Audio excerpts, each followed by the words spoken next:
السلام علیکم ورحمۃ اللہ وبرکاتہ۔ اعوذ باللہ من الشیطان الرجیم، بسم اللہ الرحمن الرحیم، الحمد للہ رب العالمین،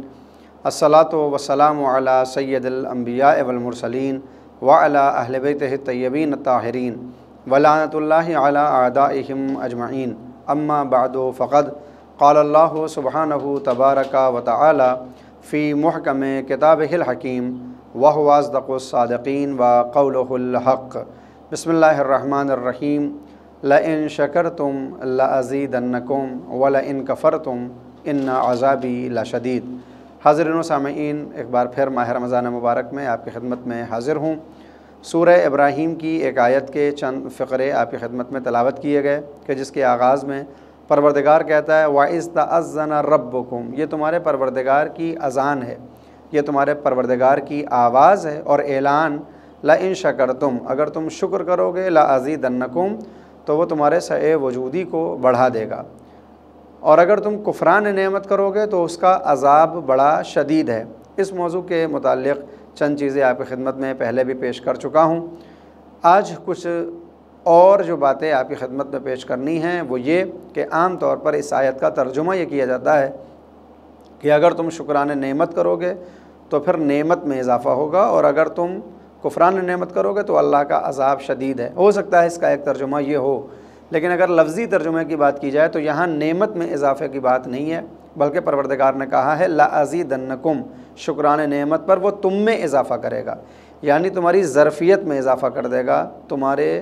اندر جو صلاحیت پائی جاتی ہے اس میں پروردگار اضافہ کرے گا، تمہارے سعی وجودی کو بڑھا دے گا، وسعت پیدا ہو جائے گی، اور یہ وسعت پھر سبب بنے گی کہ پھر تم نعمت پر اللہ کا دوبارہ شکر ادا کرو گے، اور پھر پروردگار تمہیں کئی چیزوں سے نواز دے گا۔ اللہ کی طرف سے ملنے والی تمام نعمات میں سب سے بڑی نعمت یہی ظرفیت ہے کہ اگر بندے کے اندر ظرفیت ہو تو پھر اللہ کی توفیق شامل حال ہوتی ہے اور ساری چیزیں انسان حاصل کر لیتا ہے، لیکن اگر ظرفیت نہ ہو، پروردگار عطا بھی کر دے تو پھر وہ ضائع ہو جاتی ہیں۔ مثال کے طور پر اگر کسی کے پاس مال ہو مگر اس کو سنبھالنے کی ظرفیت نہ ہو تو یہ مال اللہ کی معصیت میں خرچ ہوگا۔ اگر پروردگار نے کسی کو مقام اور رتبہ عطا کر دیا ہو مگر اس کو سنبھالنے کی ظرفیت نہ ہو، سعی وجودی اس کا بہت کھلا ہوا نہ ہو، تنگ ہو اس کا سینہ، تو یہ مقام اور یہ شہرت اس کے جہنم میں جانے کا سبب بن جایا کرتی ہے۔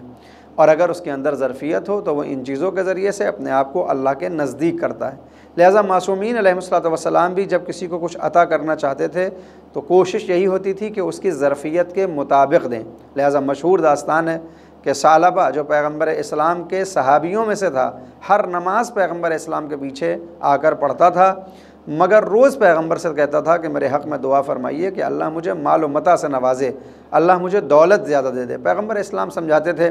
کہ تمہارے دین کی حفاظت کے لیے تمہارے پاس جتنا مال ہے اتنا کافی ہے، اس سے زیادہ تم سنبھال نہیں سکتے، پیغمبر جانتے تھے۔ لیکن بار بار جب اصرار ہوتا رہا اور پیغمبر نے دعا فرمائی کہ اللہ اس کو مال و دولت دے، اس کا اضافہ کر دے مال و دولت میں،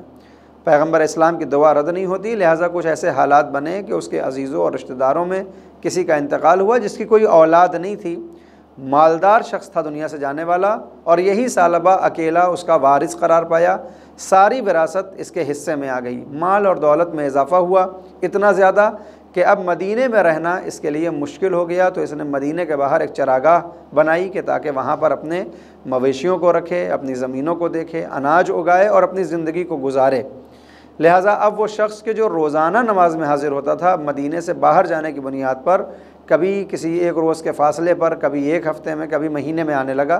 پیغمبر اسلام مسلسل دیکھ رہے تھے کہ جب تک اس کے پاس مال و دولت نہیں تھا ہر وقت نماز میں آتا تھا، اسی لیے پروردگار اس کو مال نہیں عطا کر رہا تھا کہ اس کے اندر ظرفیت نہیں ہے۔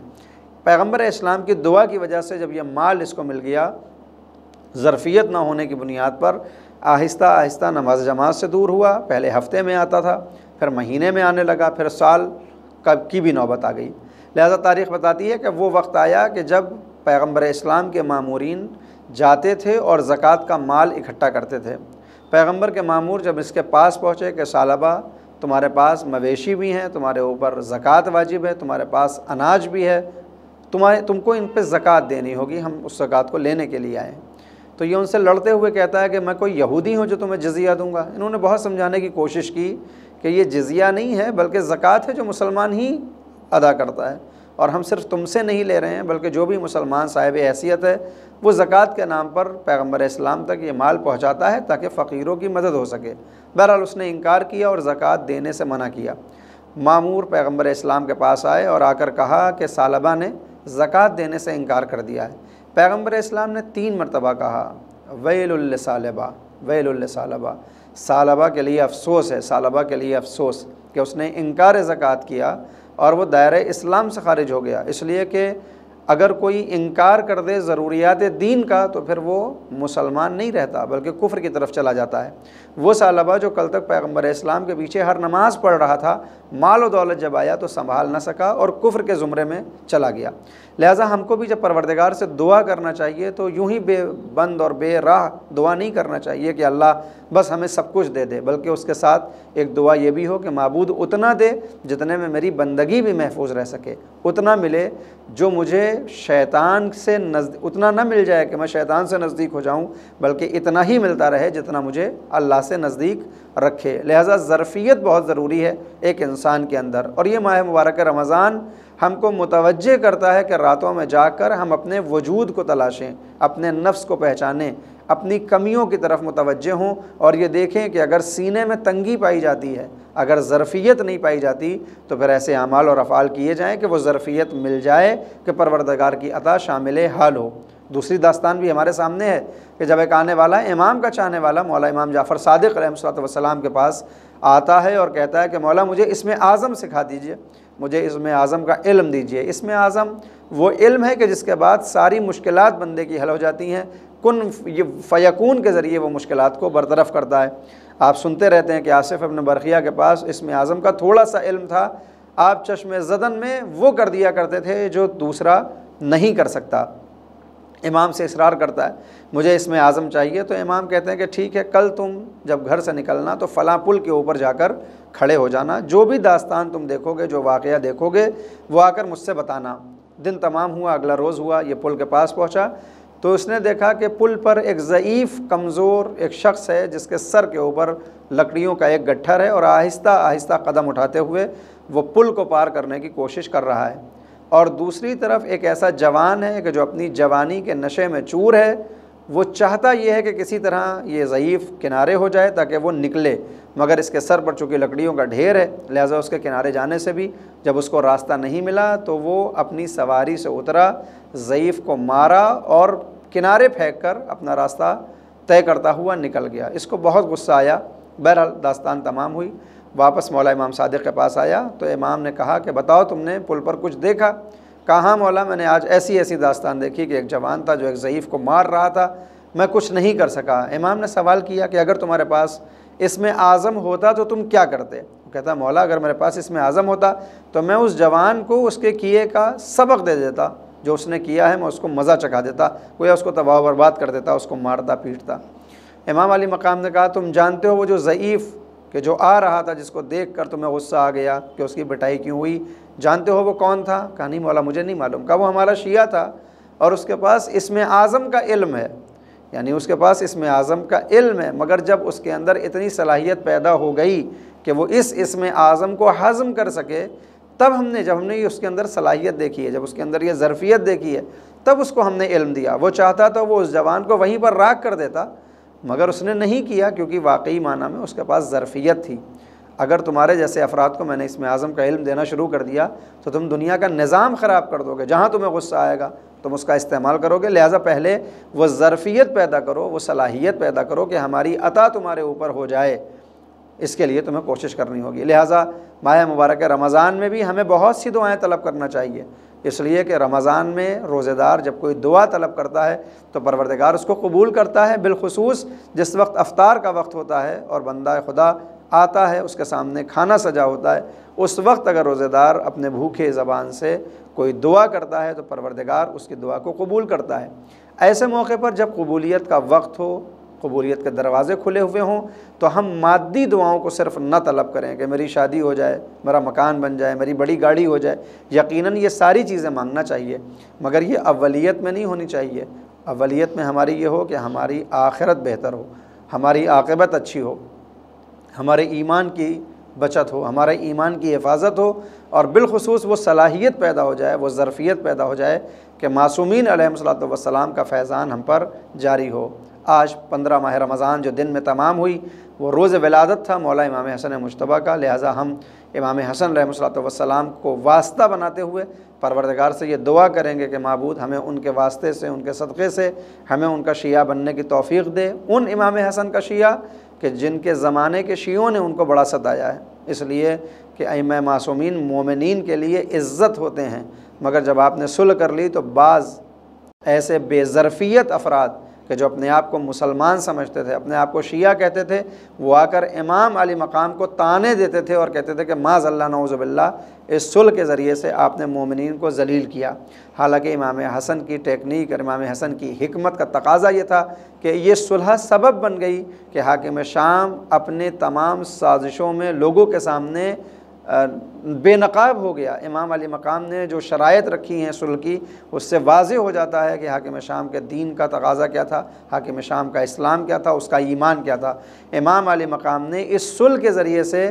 بنی امیہ کے تمام رازوں کو فاش کر دیا، ان کے چہروں پہ پڑی ہوئی اسلامی نقاب کو ہٹایا، اور دوسری طرف امام علی مقام نے دیکھا کہ اگر یہ صلح نہیں کی جائے گی تو یہ افراد کہ جو 1 لاکھ درہم لے کر، 10 لاکھ درہم لے کر 4000 کی فوج ادھر جا سکتی ہے، تو اگر ان کو تو ہزار درہم بھی دے دیے حاکم شام نے، تو بجائے اس کے کہ یہ اس کا مقابلہ کریں بلکہ خود امام حسن کو اسیر کریں گے اور لے جا کر حاکم شام کے حوالے کر دیں گے۔ اور یہ بھی ایک حقیقت ہے کہ حاکم شام امام حسن کو قتل نہیں کرے گا، بلکہ جب امام معاذ اللہ اسیر ہو کر اس کے پاس جائیں گے تو وہ آزاد کرے گا اور وہ بدلہ اتارے گا اس فتح مکہ کا کہ جب پیغمبر اسلام نے بنی امیہ کے بہت سے افراد کو آزاد کیا، اور وہیں سے وہ اصطلاح جاری ہوئی کہ یہ طلقاء ہیں، یعنی پیغمبر اسلام کے آزاد کردہ۔ لہٰذا جب حضرت زینب سلام اللہ علیہا آتی ہیں دربار شام میں تو یزید کو یبن الطلقاء کہہ کر ہی خطاب کیا ہے کہ تم ہمارے آزاد کیے ہوئے غلاموں کے بیٹے ہو، میرا تم سے کیا مقابلہ۔ امام حسن یہ دیکھ رہے تھے کہ اگر میں نے صلح نہیں کی تو یہی چاہنے والے کہ جن کی زبان یہ کہہ رہی ہے کہ وہ ہمارے شیعہ ہیں، وہ ہمارے چاہنے والے ہیں، یہ گرفتار کریں گے، حاکم شام کے حوالے کریں گے۔ حاکم شام بھی قتل نہیں کرے گا، اگر وہ قتل کرتے تو کوئی مسئلہ نہیں، اس لیے کہ معصومین آئے ہی ہیں قتل ہونے کے لیے، ہمارے تمام معصومین شہید ہوئے، مگر وہ آزاد کرے گا، اور پھر آزادی کے بعد وہ جو طلقاء کا ایک ٹائٹل لگا ہوا ہے اس کے اوپر، وہ معاذ اللہ نعوذ باللہ امام حسن کی طرف منتقل ہو جائے گا کہ تمہارے آباء و اجداد نے اگر ہمیں آزاد کیا تو ہم تمہیں آزاد کر رہے ہیں۔ اور اس کے بعد کیا ہوگا کہ شیعوں کے امام کے اوپر یہ کہا جائے گا کہ شیعوں کا امام وہ ہے جو حاکم شام کا آزاد کردہ شخص ہے۔ امام علی مقام نے یہ ساری چیزیں دیکھیں اور بہت سی حکمتیں ہیں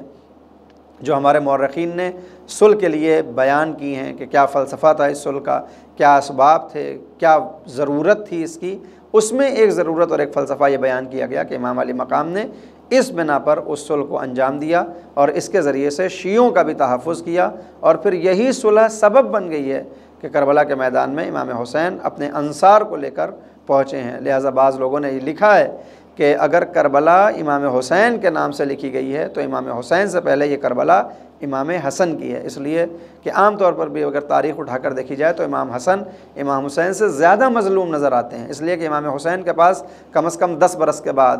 50 ہجری میں مولا امام حسن مجتبیٰ کی شہادت ہے، اور کربلا 60 ہجری میں ہے، 10 سال کا فاصلہ ہے۔ اور امام حسن مجتبیٰ کے زمانے میں 72 ساتھی نہیں تھے کہ جو امام حسن انقلاب کرتے۔ امام حسین کو وہ موقع ملا کہ صلح کے ذریعے سے ان جوانوں کی حفاظت ہو، ان شیعوں کی جان کو بچایا جائے، تاکہ جب امام حسین مدینہ سے نکلیں تو ان کے پاس کچھ ایسے افراد ہوں جو دین کی حفاظت کے لیے اپنی جان کو قربان کریں، اپنی جان کا فدیہ دے سکیں۔ لہٰذا یہی ایک وجہ ہے کہ امام علیہ الصلوۃ والسلام جب میدان کربلا میں آئے ہیں تو اب آپ نے ان تمام باتوں کو یاد کیا ہے کہ جو باتیں ماضی میں گزر چکی ہیں، چاہے وہ مولا کائنات کی وہ 3 جنگیں ہوں کہ جو آپ نے ان مسلمانوں سے لڑیں کہ جو اپنے آپ کو مسلمان کہہ رہے تھے، یا پھر مولا امام حسن کا معاملہ ہو کہ جو آپ کو صلح کرنا پڑی۔ اور اسی لیے امام حسین علیہ الصلوۃ والسلام نے بھی اپنے تمام چاہنے والوں کو جمع کر کے بیعت اٹھائی اور یہ کہا کہ اگر تم کو بھی چھوڑ کر جانا ہے تو تم جا سکتے ہو، کیونکہ امام حسن کے ساتھ یہ سب ہو چکا تھا۔ امام نے شب عاشورہ چراغ کو بجھایا اور کہا اپنی جانیں بچا لو، مگر حقیقت یہ ہے کہ امام حسن نے اس صلح کے ذریعے سے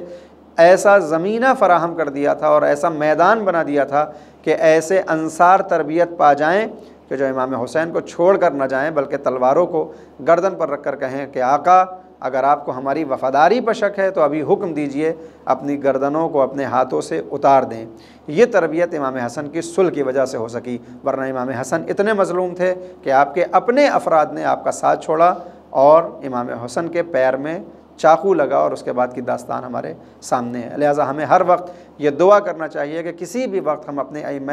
معصومین کی ذکاوت، ان کی حکمت کے اوپر شک نہ کریں، بلکہ ہمارے ایمان میں ہر پل اضافہ ہوتا رہے اور ہم ویسے شیعہ بن جائیں جیسے شیعہ ہمیں ہونا چاہیے۔ اپنی بات کو یہیں پر تمام کرتا ہوں، اور سوال آج کا یہ ہے کہ امام حسن مجتبیٰ نے جو صلح کی ہے اس صلح میں ایک سبب کوئی بھی آپ بیان فرمائیں۔ وآخر دعوانا ان الحمد للہ رب العالمین۔